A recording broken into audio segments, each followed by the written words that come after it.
E vamos para mais um vídeo sobre os livros. Este livro especificamente eu trato de um tema que também é recorrente nos meus livros.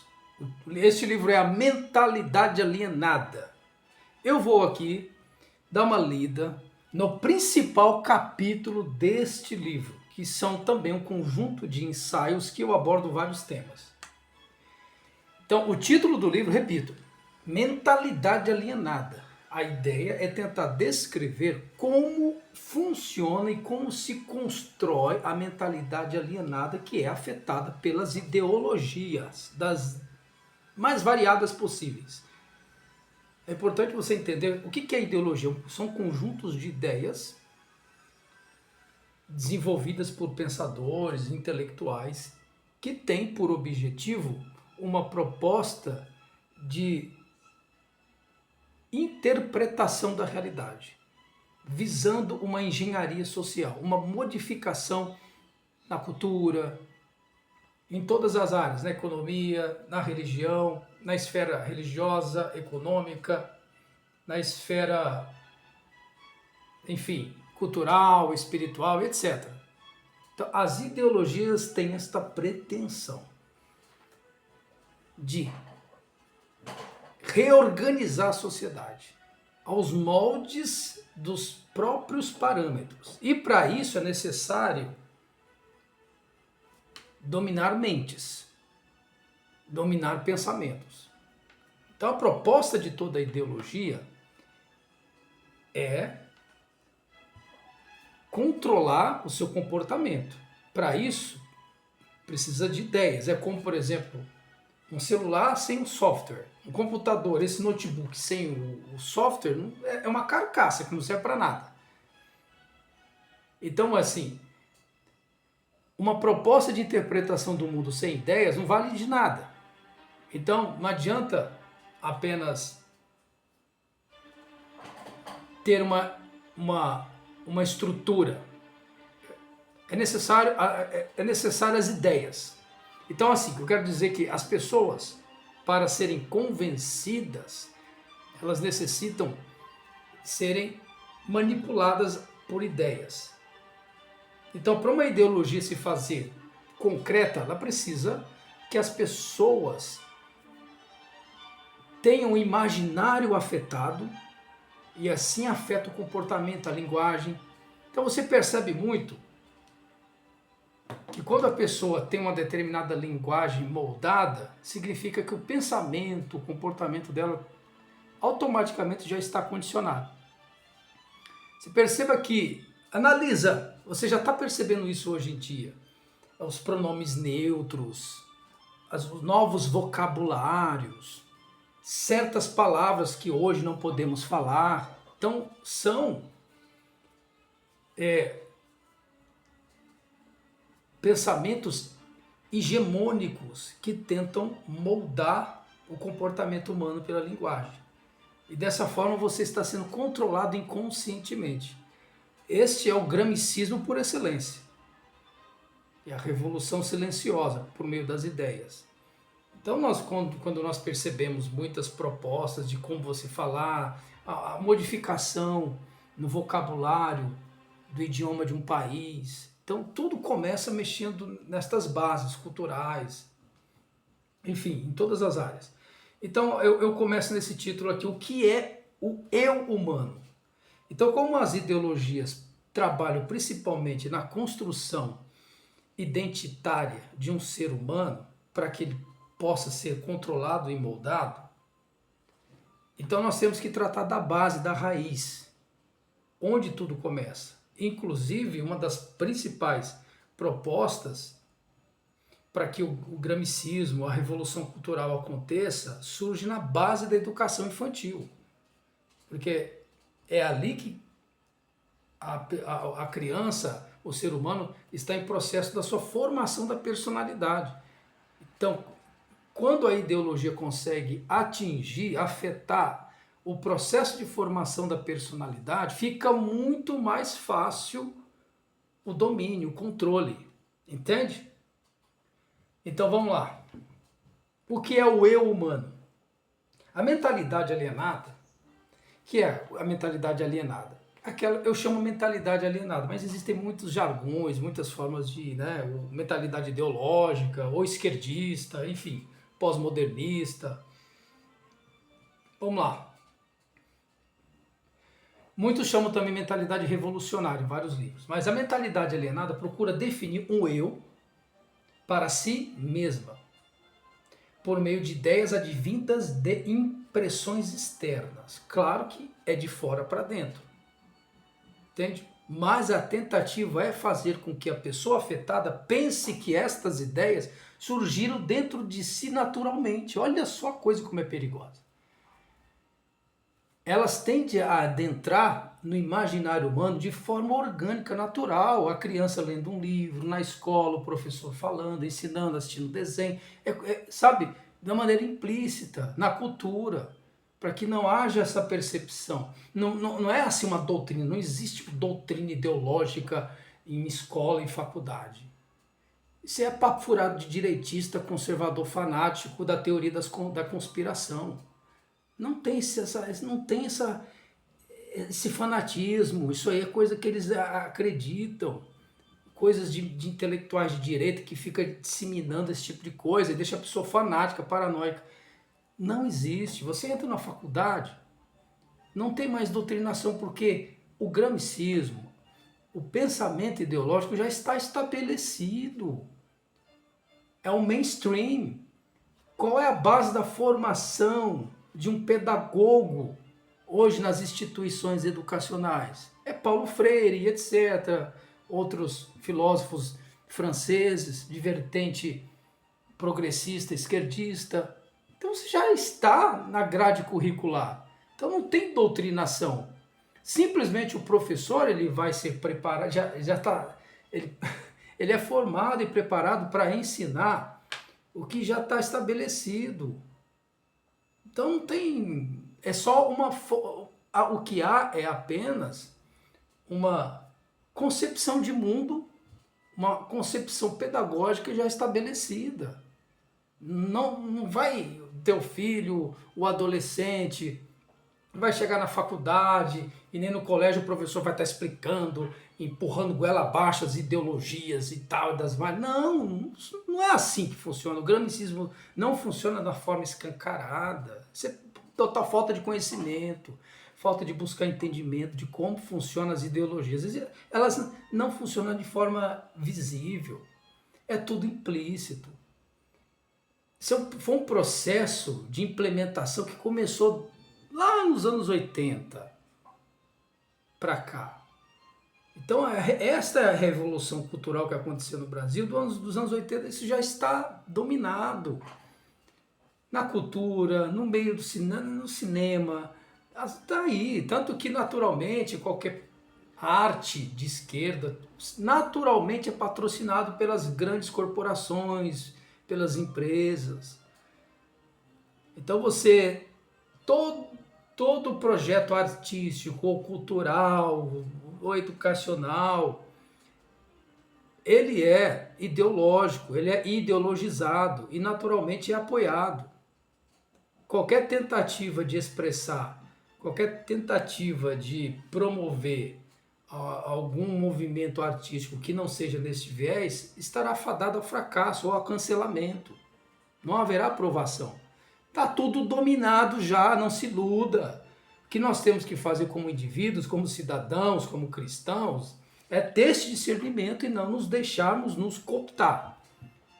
É fazermos dentro do possível, ajudar quem amamos, elucidar. Se você tem filhos, filho, você como pai, senta com teu filho, começa a orientá-lo, a observar, a ficar atento. É isso o que nos resta, é isso.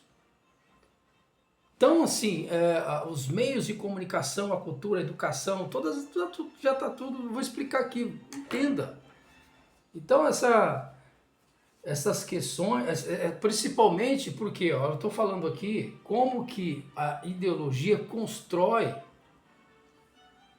o eu identitário, porque é aí que ela atua bastante, nesta construção, para que possa haver uma natural aceitação.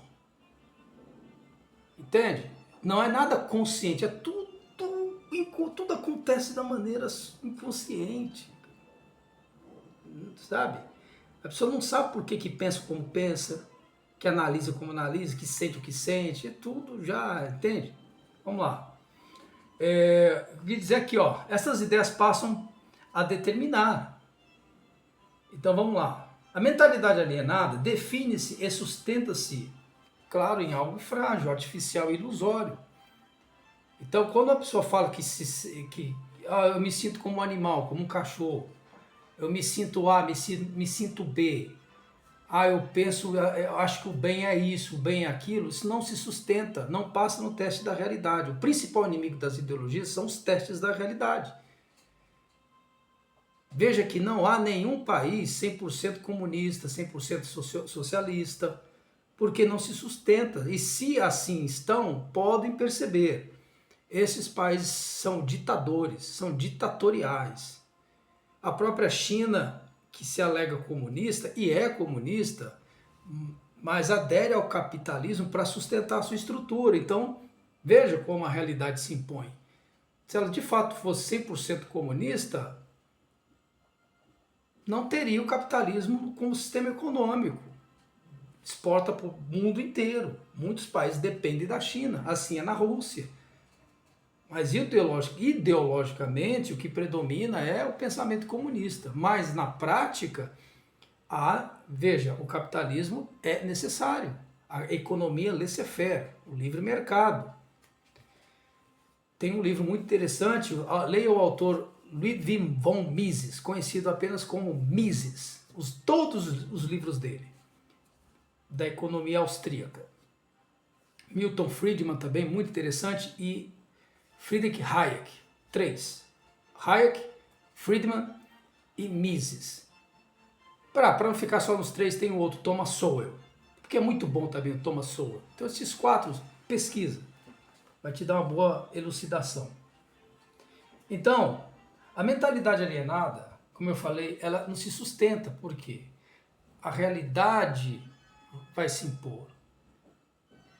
A gravidade, a realidade da gravidade, a realidade da biologia, a realidade do conhecimento. Não adianta.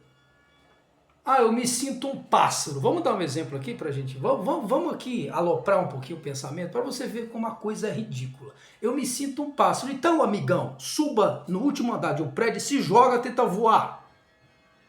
Tenta ir contra esta realidade que é a gravidade. Você vai se esborrachar no chão. E aí? Porque é super fácil você se sentir um cachorrinho e sair latindo, como às vezes eu vi essa coisa ridícula aqui no centro uma vez, uma pessoa com é engraçado, as pessoas se sentem algo bem conveniente, né? Mas enfim, se sinta então um pássaro, um peixe, vai dar um mergulho lá no rio aqui, poluído, sei lá, em algum, tenta se sentir assim, né? Se sinta aí a outra, vai. A lei da gravidade vai se impor, a realidade da lei da gravidade, da vida, vai se impor, não adianta. Então esses pensamentos não se sustentam porque são artificiais. Aqui eu vou falando, toda tentativa de autorreflexão, de busca interior, resultará em vagas percepções de si mesmo. Então essa pessoa que está afetada pela ideologia, ela não consegue ter uma autorreflexão sincera para procurar sua verdadeira identidade. Veja, por muitos anos eu palestrei, ainda faço isso, em colégios, em escolas de ensino médio. Eu tenho esse propósito pessoal. Eu vou em escolas, falo com a direção e ministro palestras sobre os meus livros. Pego lá um tema bacana que a garotada gosta, então procuro de maneira implícita abordar temas que consistem, abordar temas temas relacionados, os temas relacionados, engasgado aqui agora, temas relacionados aos valores, aos princípios. E tento incutir na mentalidade dessa moçada nova esta realidade. Eu tento confrontar de maneira implícita estas ideologias, explicando para eles que a formação, eles estão na idade, adolescentes, 15, 16, 18 anos, até universitários também. Às vezes eu vou em universidades e converso com a moçada jovem está no primeiro, segundo ano da faculdade, e abordo temas relacionados à questão profissional, desenvolvimento pessoal, que tudo não é só questão de formação técnica, mas existe o fator humano, como diferenciar suas habilidades, atributos, que você precisa desenvolver, leitura de livros, para você expandir o seu imaginário criativo, que é o que faz um diferencial, ser um profissional diferencial, um profissional humano. Então, assim, dou referência de vários e vários livros, eu tento oferecer elementos, referências de livros, para que eles possam, por eles próprios, depois caminharem com as suas próprias pernas intelectuais. Então, tento contribuir, dentro do possível, para que eles se desenvolvam intelectualmente sobre bases consistentes e reais e possam se encontrar como seres humanos, como de fato são. Encontrar suas identidades não por meio de ideologias, mas por meio da realidade. Esta é a grande dificuldade da moçada jovem hoje, o estudante do ensino médio, ensino fundamental. Eles são as principais vítimas destas ideologias malignas e diabólicas. São eles. Porque não há neles uma experiência, não há neles um cabedal de conhecimento suficiente para poder discernir e refutar estas ideologias, e muito menos não há um discernimento para que eles possam detectar, para confrontar. Por quê? É como um peixe que não sabe que está respirando a água. Eu gosto muito dessa analogia do peixe. O peixe, na mente dele, não existe a água, existe o oxigênio. Mas nós que não somos peixe, estamos vendo a água líquida. O peixe não, ele está lá respirando, ele não sabe que está dentro da água. A ideologia é mais ou menos esta analogia. É assim que a ideologia atua. Coloca todo mundo num grande aquário e oferece como oxigênio as ideias ali. E a ideia é fazer com que todos se retroalimentem uns aos outros. É uma coisa muito perigosa. Eu sempre falo que a verdadeira libertação é espiritual das ideologias. Muito difícil contra-argumentar, arrancar uma pessoa de uma caverna ideológica, ela está hipnotizada por argumentos apenas intelectuais. Por isso que é necessário na base mesmo. Por isso que está na base. Porque depois que se constrói a personalidade, aí que está. Esse é o mal do gramicismo. A ideia dele é ser o agente construtor da personalidade da juventude. Se isso acontecer, não há poder nenhum a não ser Deus. Seus pais não vão conseguir, sabe? Não vão conseguir. Não adianta usar de autoridade, né? A coisa já está construída. É quase irreversível. Para não dizer humanamente, é irreversível. Tem que existir um acontecimento muito drástico, algo muito assim cabuloso que tem que acontecer. Não é fácil. Então as pessoas, elas são facilmente cooptadas, por quê? Corresponde à natureza humana. Por que é fácil essas ideologias atuarem na moçada, na juventude? Porque alimenta os egos, os desejos desta moçada. Não vai de encontro, não oferece obstáculos. Seja você, se ame, a questão da autoestima, trabalha todas estas questões. Você tem que ser liberto, ter a liberdade de ser quem você é. Você não tem que se prender a normas e regras. Você tem que ser livre. Isso é um papo já que vem desde da revolução sexual, que potencializa. Pensa que aquela revolução fracassou? Muito pelo contrário. Estamos aqui vivendo o sucesso da revolução sexual. Para sua informação, busque conhecimento. Tudo começou, na verdade, numa escola. Lembra que eu falei que as ideologias elas são criadas por intelectuais? Aquele termo, inteligência. Escreve 2 L's, etc. Inteligência. Por intelectuais que se conseguem financiamento de grandes capitalistas, tá?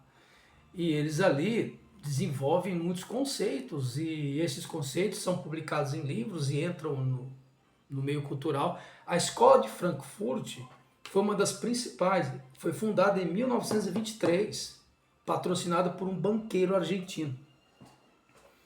Horkheim, Theodor Adorno, Herbert Marcuse e vários outros grandes nomes intelectuais alemães que conseguiram construir um pensamento ideológico que estamos vivendo hoje. Isso fora o gramicismo, que por incrível que pareça o gramicismo predomina bastante aqui, mas existe muitas teorias da escola de Frankfurt que estão em voga aqui também. Enfim, toda a porcaria dessas ideologias estão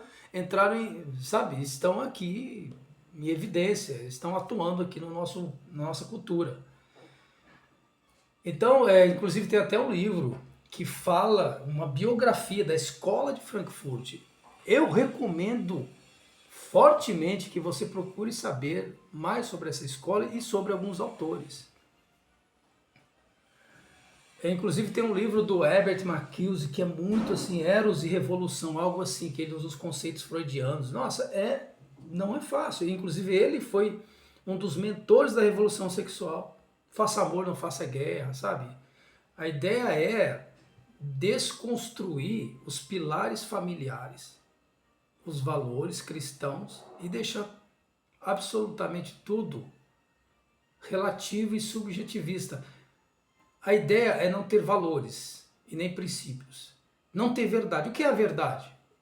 Não existe verdade. Existe a pós-verdade. Hoje está o conceito de pós-verdade. É a minha verdade, a sua, cada um tem a sua verdade. É a verdade à la carte, ao sabor do cliente. Então, este livro eu trato, são quantos capítulos aqui, caso você se interesse. Falo da alienação, falei aqui um pouco do eu humano, como é formado o processo identitário, libertando a mentalidade alienada do cativeiro do ego, libertando a mentalidade alienada do cativeiro das idolatrias. Então, aqui eu procurei analisar como funciona a mentalidade alienada. Estas análises, repito, mais uma vez, não criei tudo isso na minha cabeça. Não é a concepção minha. Não. Isso foi estudado, foi pesquisado. Um livro demora para ser desenvolvido. Não são ideiazinhas que vêm, que brotam na mente, não é um achismo que eu vou escrevendo. Não é nenhuma psicografia que toma conta de mim e voa psicografando. Não é. Vou aqui mostrar as referências para vocês, alguns livros que eu consultei para eu desenvolver essa análise da mentalidade alienada. E me ajudou muito, o que me ajuda bastante a escrever esses livros em relação às ideologias foi pelo fato de ter sido ateu por 15 anos, e estudei muitos livros do Nietzsche, Karl Marx, livros dos principais pensadores da esquerda. Então, estudei inúmeros livros, li livros dos mais variados possíveis. Ou seja, como ateu, eu procurava alimentar a minha concepção de mundo para corroborar com o meu discurso, para eu ter elementos e retóricas e referências suficientes para poder convencer a pessoa daquilo que eu discursava. Então, tinha que estudar, ler bastante. Então, me facilita muito diagnosticar, analisar esta mentalidade ideológica que está afetando muitas pessoas e que cedo ou tarde vai, não sei, olha, ela ronda. Cedo ou tarde vai afetar alguém próximo a nós. Então isso aqui é uma obrigação nossa, um dever de todo cidadão cristão, principalmente, de estudar. Claro que o cristianismo, a palavra de Deus, a nossa fé é o principal antídoto, digamos assim, contra tudo isso, né? Mas a gente ter o discernimento, a gente ter o conhecimento, facilita o discurso, o diagnóstico, que você mostra em detalhes, explicando as causas de tudo isso. Então, olha só, eu li aqui livro, eu li muito tem um escritor, um teólogo e filósofo holandês chamado Herman Dooyeweerd. Muito interessante, eu estudei muitas obras dele. Ele tem um livro muito importante que analisa bastante como o pensamento, o conhecimento ocidental ideológico corrompeu a mentalidade das pessoas. O nome é No Crepúsculo do Pensamento Ocidental. Também o outro dele, Raízes da Cultura Ocidental. Faz uma análise, uma radiografia bem interessante de todo esse processo. Tem um livro aqui também, vamos aqui, se eu for ler todos aqui, eu quero destacar aqui os principais, né? A Verdadeira Espiritualidade, de Francis Schaeffer, e tem outro, Como Viveremos, de Francis Schaeffer, tá? Eu li, é bacana ler literatura também, como Crime e Castigo, os livros de Dostoiévski, né? Eu li o Max Scheler, excelente livro chamado Do Eterno do Homem. Ali ele mostra como o caráter, a personalidade do homem se forma de uma maneira consistente nos valores. Então, olha, Do Eterno no Homem. Ele é um filósofo alemão que baseia toda a filosofia dele em valores, em princípios. Então temos aqui, eu li bastante, eu sempre recorro a Platão, Aristóteles, né? Eu li Ética Nicômaco, Apologia a Sócrates, os sofistas, e é isso que as ideologias fazem, são sofismos. Os sofistas eram os ideólogos da época de Platão, de 2, 3 mil anos atrás.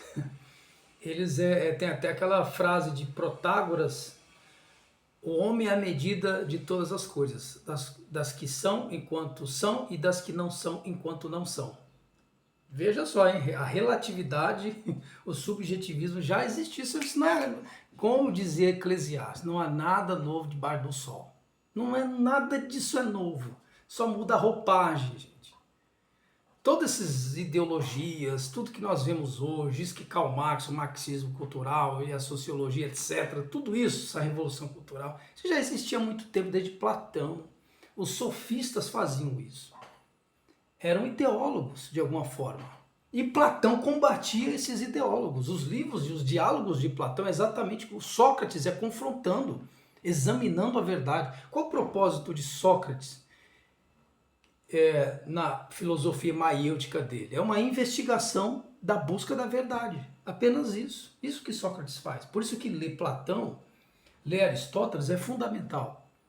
Contribui bastante para a sua capacidade intelectiva de discernir pensamentos e ideias.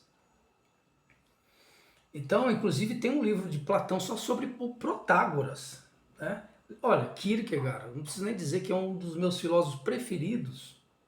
O conceito de angústia, temor e tremor, o desespero humano. Eu coloquei aqui Karl Marx, eu li aqui Karl Marx, as teses sobre Feuerbach. Feuerbach era um ateu ideológico, do movimento do idealismo alemão. Nossa, estou ficando meio...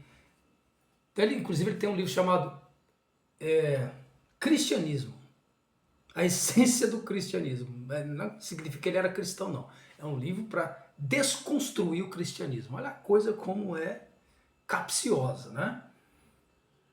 Então, eu coloquei aqui, eu li o Capital, o volume 1, Agostinho, Descartes, Nietzsche, Maquiavel, li aqui também Schopenhauer, Irving Goffman, muito interessante esse livro. Olha, a representação do eu na vida cotidiana.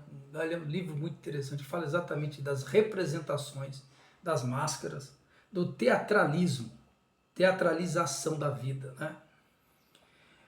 George Orwell, o famoso George Orwell, li o Rousseau, Discurso sobre a Origem e os Fundamentos da Desigualdade entre os Homens. Eu li o neurocientista Antônio Damasio, Em Busca de Spinoza, Gilles Deleuze, outro esquerdista capcioso, perigoso, ele, o Félix Guattari, né? Eu li o ateu André Comte Sponville, né? Amor e Solidão, Amor, olha só, é um ateu aqui, enfim, li também aqui, que mais, enfim, Erich Fromm, Kant, Sêneca e etc, tá? Então eu gosto, me delonguei um pouco aqui para você ver que para desenvolver um livro, um conteúdo, exige esforço, exige pesquisa, dedicação. Então, o livro não se desenvolve puramente no achismo, tá? Mas nas referências sólidas. Até mais.